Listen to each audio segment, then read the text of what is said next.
Anne of Green Gables, based on a novel by Lucy Maud Montgomery. It takes place in the turn of the century, last century of course, about 1905. It's about an orphan girl. She's mistakenly taken to Prince Edward Island. The couple wanted to adopt a boy, and Anne turns up.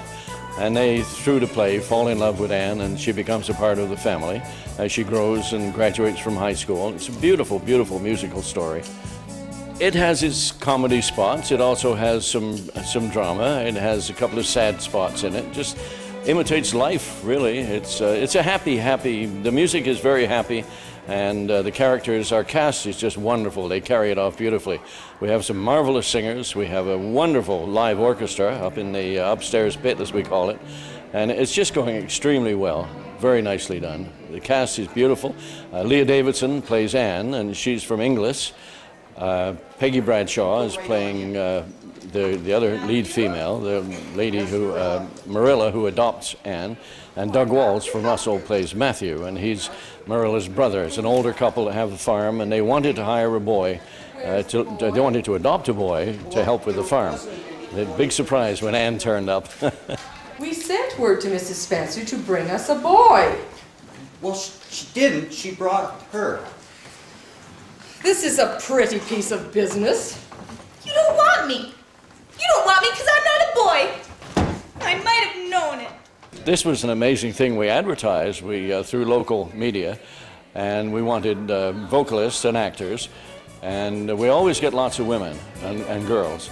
So we had 45 women and girls turn up to audition. So we couldn't do it in one day. We had to schedule a second day for the women. We found marvelous singers. I just can't believe the talent, the musical talent that's out in a rural area. It's just absolutely unbelievable. And we roped in some men and some boys too. There's always a few that are willing to participate, but sometimes you have to twist arms to get other ones out. And we made it. We've done it. I'm aging a little more every day. I've been doing it for about 60 years. I think I say in the program, the first play I remember being, I was Captain Hook in Peter Pan when I was 10 years old at a school in England, and we emigrated, and then I joined the Air Force, and I worked with theater groups all across Canada. And wherever I was stationed, I got involved with theater, done some work for CBC and independent television. I made a couple of movies on the way, and just had a marvelous time. It might have cost me a couple of promotions in the Air Force, but I did it anyway.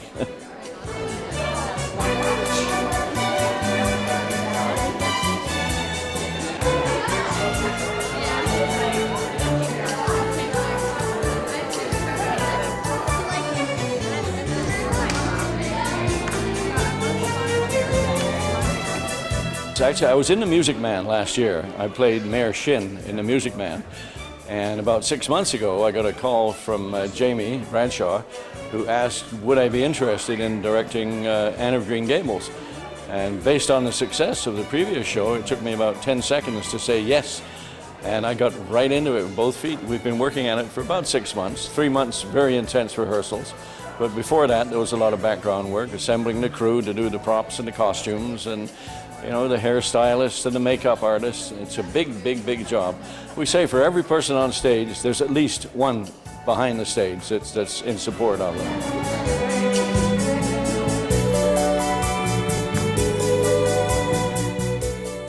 Biggest challenge, I don't read music, and I'm directing a musical play. So thank goodness for the musicians, and Jamie Bradshaw, and our music director, Janet Isaac, helped. She did a big part in casting the singers, you know, the best singers in the strongest parts and so on. But I looked after the theater, the drama part of it, and all the intricacies of movement for the actors and actresses, and we filled in the music from there. It's just been a wonderful challenge, an absolute joy. I'm just thrilled about it.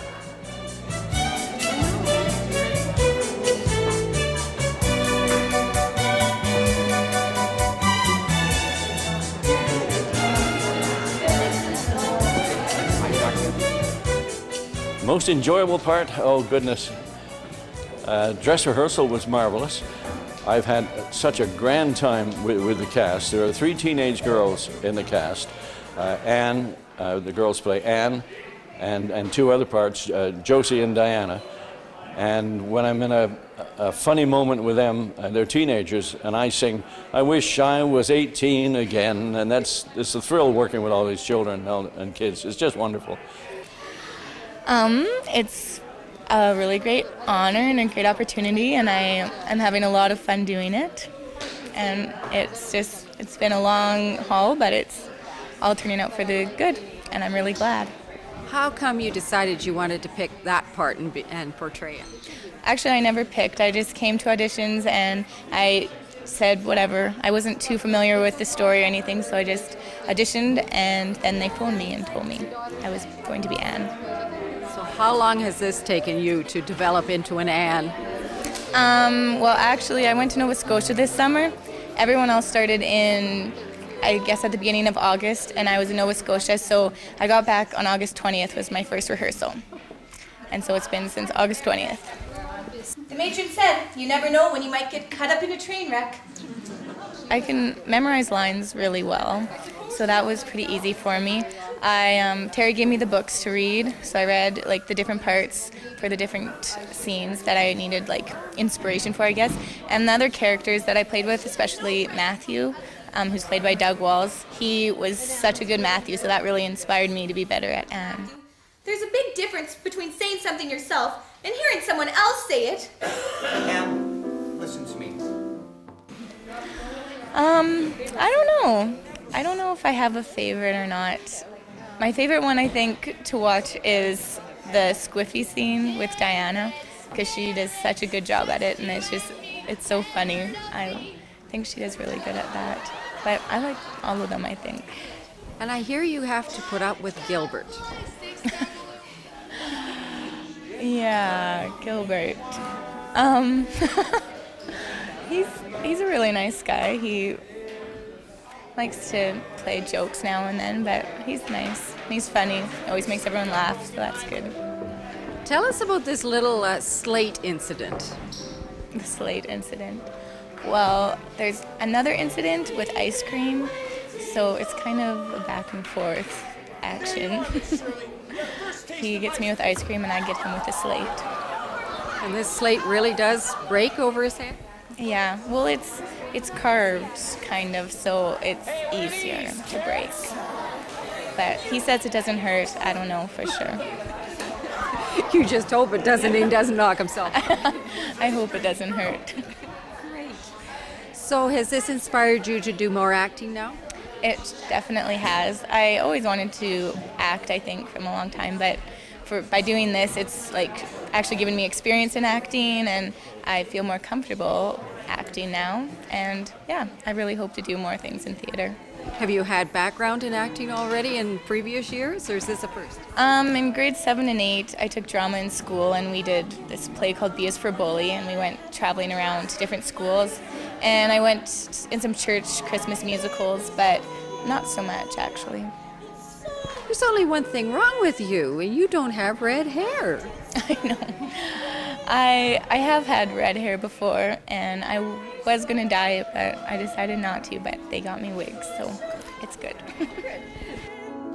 I should have been more thicker skinned. Forgive me, please. I'm playing Bruce Wayne in the story of Batman. It's been told for 40 years. The props have done a great job with, setup, costume. I mean, the smoke bombs are amazing. The harnesses, me flying through the air. I've been practicing with Simon, who plays the Joker, for 3 months. Fight scenes are amazing. It's a great show.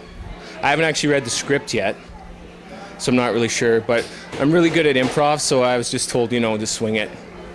The story really basically tells itself. So, but yeah, no, I've seen some of the programs. I guess there must be Anna Green Gables first before our play. I'm not really sure, but it should be good. You haven't changed a bit. No, yes. Much older, but I'm still a 12-year-old at heart, I guess. No, the kids are doing an amazing job. It's a good show. So this part of Gilbert sounds just right down your alley. Did you even have to apply for this position, or did they just say, Brent, we need you? Actually, at the audition, I read for Mr. Phillips as teacher, so I got bumped up. They said it was only a couple more songs and a couple more lines, but I mean, it's a lot more. It's definitely the biggest role I've had so far. It's not a comedy, which I'm normally doing, so I guess I'm branching out. But in a way, you still get a little bit of a comic type. Yes, he's a goofball for sure. Like, you know. Oh, yeah. So, without giving away too many secrets, how's your head? Well, it's pretty good. When Gilbert dies, it's pretty sad. Oh, wait. Can you delete that? I'm just kidding. Gilbert doesn't die. Sorry. No, my head's fine. Okay. I You know. recoup every night Yes, from what yes. happens? People think otherwise, or, you know, that's the props department. They're doing a great job with that. It looks really real. And then you really get her back, don't you? Yes, revenge is sweet. Ice creamy sweet. But, no, it's a really good job. Really good play. I hope everyone likes it. What would you say was your favorite part? When Mason sings, I'll send her back COD. I don't know why, but it just seems funny. It gets lots of laughs, the crowd loves it. And what would you say was most challenging for you? The shoe dance was very tough. How come? Because I'm not a dancer. I have 2 left feet. Okay. So? Well, I never learned it well enough, so I'm not in it anymore, which is okay because I looked kind of out of place. So why do you keep coming back? Well, this is my second Vagabond play that I've done. It's a bigger theater. It's a nicer stage, better sound, better lights. It's just more professional than, the high school plays that I've done. So it just seems really nice. And how do you say no to Jamie Bradshaw? How? I don't know. You just can't. If she has you listed for something, you're doing it. So I guess that's what happens. And your future up here? I'm not sure. I'm probably going to do Will Shaughnessy again next summer for Adam's Rib. That's the sequel to Coffin for Lazarus, so that'll be lots of fun. That's fit for you and me. There's a land that's fit for you and me. Every dry land, one near. Here's an island right here. Never before have we seen such a land. Was it ever grand? They call it Prince Edward Island, the heart of the world. Set in the crossroads of the sea. I'm afraid you're a very wicked little girl to talk this way. This is a Christian house, and while you're in it, you will say your prayers. After I'm in bed. This involves a great deal of changing of emotions. You start out by being stern and disciplinarian and kind of sounding like you're mean, and then you soften up, and then you end up at the very end where you're very remorseful and very tender, and it's a real challenge, and it's a absolutely marvelous part. So how come you chose this? I think I just chose it because I decided that, you should take opportunities and challenges as they come along. Life is short, and go for it. And I just decided I would read for the part, and if it was meant to be, I'd get it. And if it wasn't meant to be, then I would be satisfied and I would do something else in it. And it just happened that I was fortunate to get it, and I've enjoyed every minute of it. I bet you've put a lot of practicing into it. Well, yes, lots at home. It's pretty well been my major thing in my mind for the last 3 months. Pretty well every day, working, talking out loud at home, and I think maybe I might have missed 1 rehearsal the whole time. Yeah. So actually, how many, rehearsals do you have in a week? Do you come to everyone while you're one of the major parts? Well, that was the funny part about it. There was a few weeks where we didn't have to come to everyone, and it was like, what am I going to do tonight? I missed it. I only live across the street, so it was like, should I go over anyway? It was so enjoyable, and the people were so marvelous to work with. It's wonderful, the group you've got here. It's not just Binscarth people. Oh, no. And that for me is a bit sad because, you get these people coming, these young women coming from, say, Esterhazy, or they're in grade 12, and you think, I've met them, I've come to admire them and enjoy their company, and now they'll be graduating and moving on, and we're just getting to know each other. So that's a kind of a difficult part of it, but it's a marvelous part. Wonderful, wonderful memories. So what would you say was your biggest challenge? I guess just learning my lines. That would be the biggest thing, because you never know what's going to happen. You might think that you know things backwards and frontwards, but when nerves hit or situations happen on stage, and you have to think quickly, you think, oh, did I remember that, or did I hear that, or what went wrong there? And I think that's the biggest challenge. And that's the excitement of live theater, because you never know what's going to happen. No, and say, you can't say, oh gosh, I'm sorry, or you can't even make a face. You have to just line.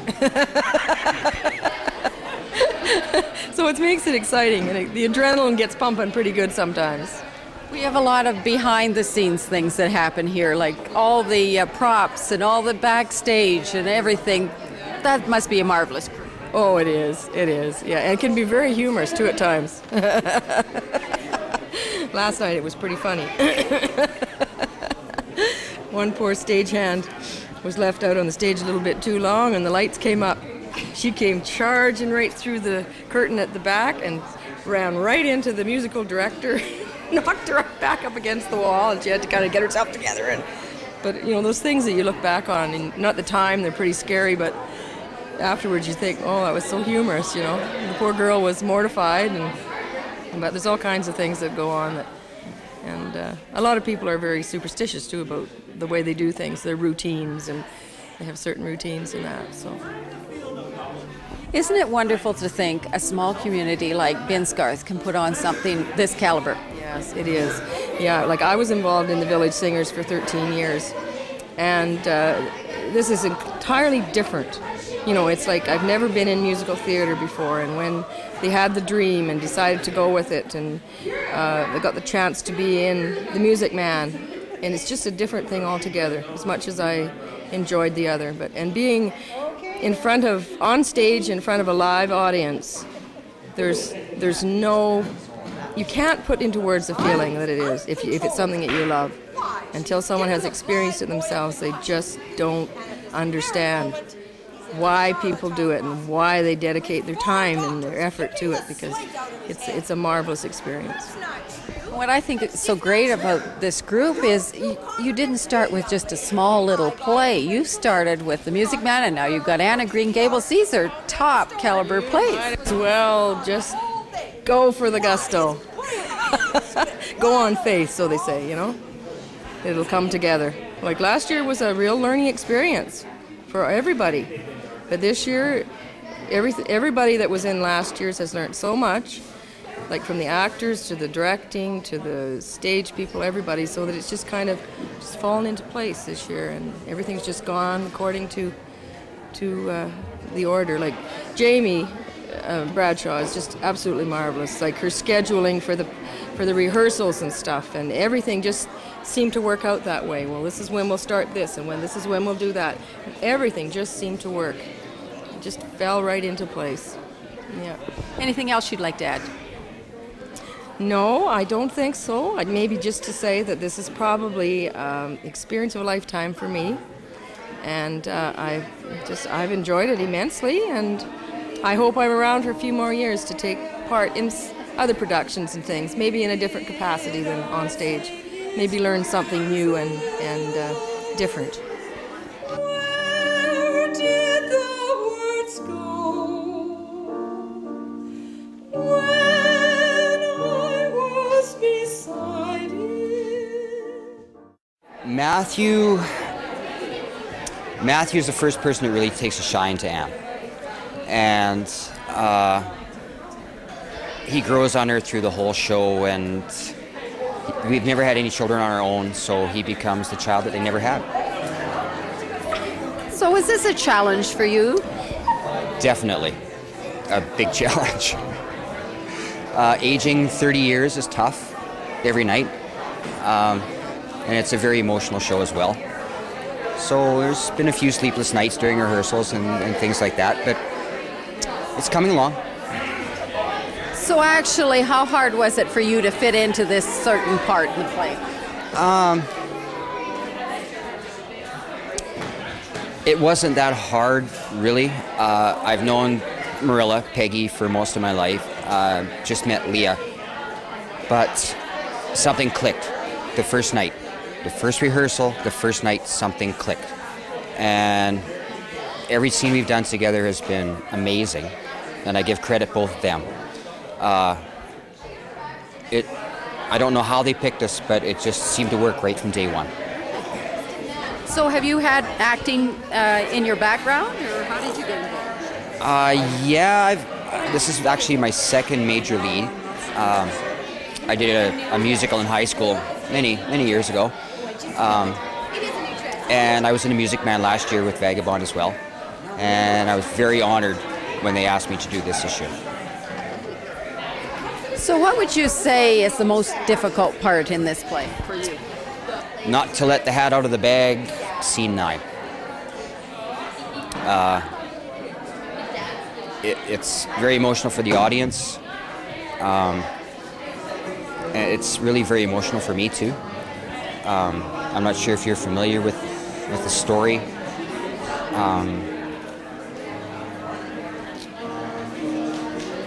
So having to die 6 or 7 nights in a row, it's a little tough. But you deal with it. You put a smile on in the morning, go back to work, and the smile on when I get here again the next night. So life is fragile. It is. Yes, it is. What would you say you enjoyed the most about this whole play? This group right here. They're just wonderful.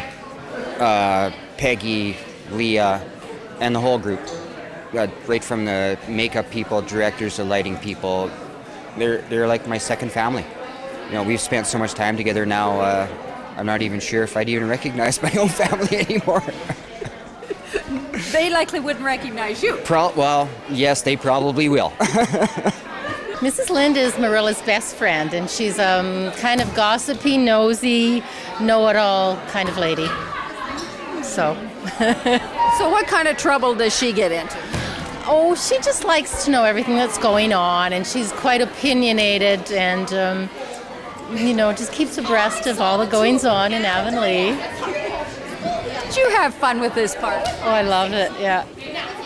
I have a lot of funny lines, which is really good, yeah. So did you choose this part, or did they sort of pick you for the part? Well, it was one of the ones I considered, but yeah, they kind of picked me, I guess. They thought it might be a good fit, if that's good or not. I'm not so sure. What about practices in that? How often did you have to come to practice? 3 times a week, Tuesday, Thursday, and Saturdays since the beginning of August. That's a lot of commitment through the summer. Yeah. My kids are gone now, so I don't really have much else to do. So what would you say was your most favorite part in the play? I think I like the pageant scene where I get to, make fun of Prissy, who's pregnant, and I get to sing a little bit. Yeah, I think that's a fun part. The squiffy scene is good too. What's the squiffy scene all about? Oh, it's just when Diana accidentally gets into Marilla's homemade wine, thinking it's raspberry cordial, and no. So I bet that you have something to say about that. Well, I don't really say anything, but I give some looks, and then we kind of finish off the bottle. So it must be too much. You have to watch. It must be kind of fun to get together with all ages. Yeah, I'm just so glad that I joined this. Like I didn't act until about 3 or 4 years ago, and just coming here, it's just kind of like you're one big family, and I've met so many people, and people that will be my friends forever, and you find people who have things in common with you, and so we're all just here because we love it.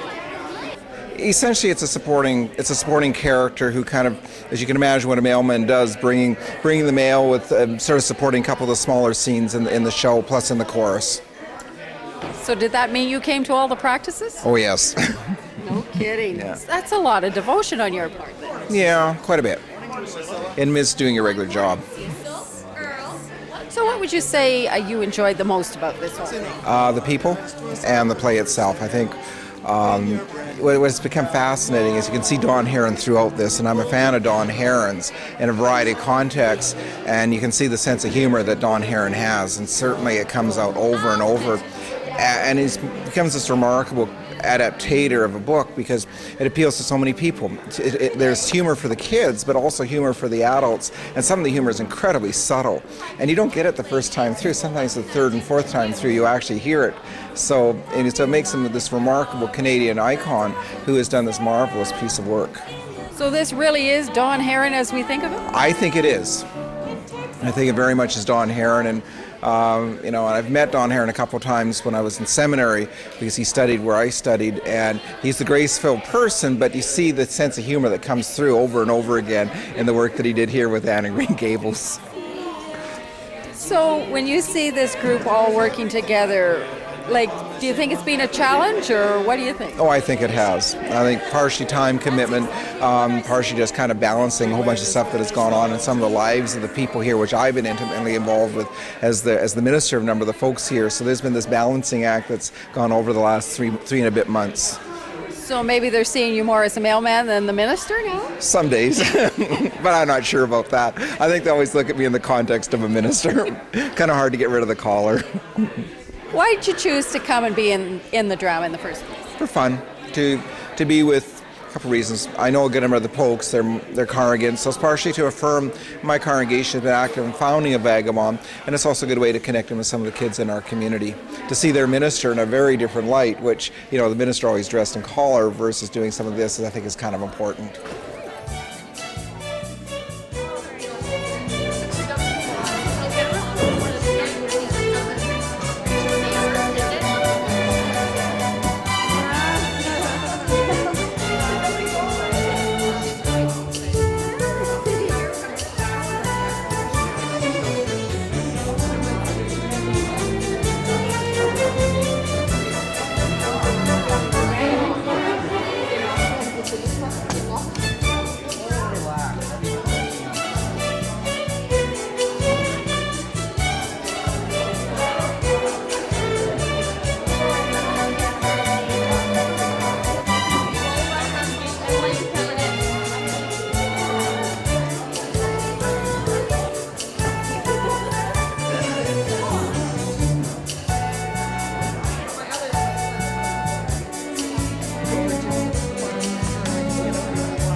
Well, I've been doing it for about 60 years. I'm looking forward to another, well, maybe not that many, but as long as I'm out here in this part of the country, and I don't see moving in the foreseeable future, and I'll do everything I can to support Vagabond Theatre. Any capacity they want me for, I'll be here.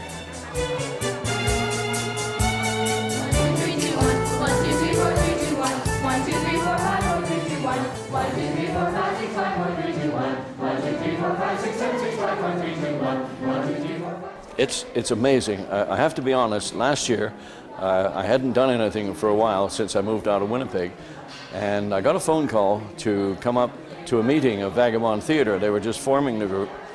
So I arrived, and they were talking about doing a play, and I said, "What are you going to do?" They said, "The Music Man." I said, "Are you nuts? You know, it's a big, big musical production. If you saw it, we carried it off. It was beautifully done.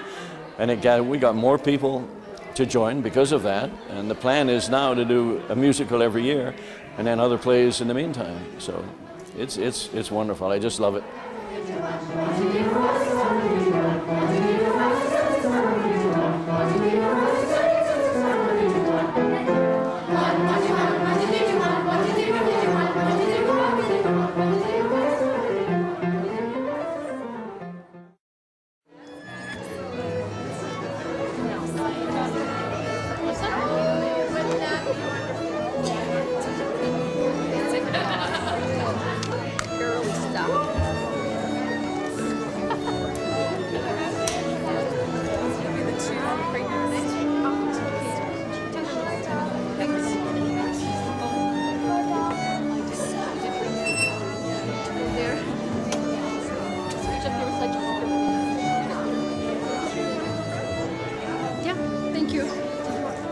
No, it's enough. Thank you.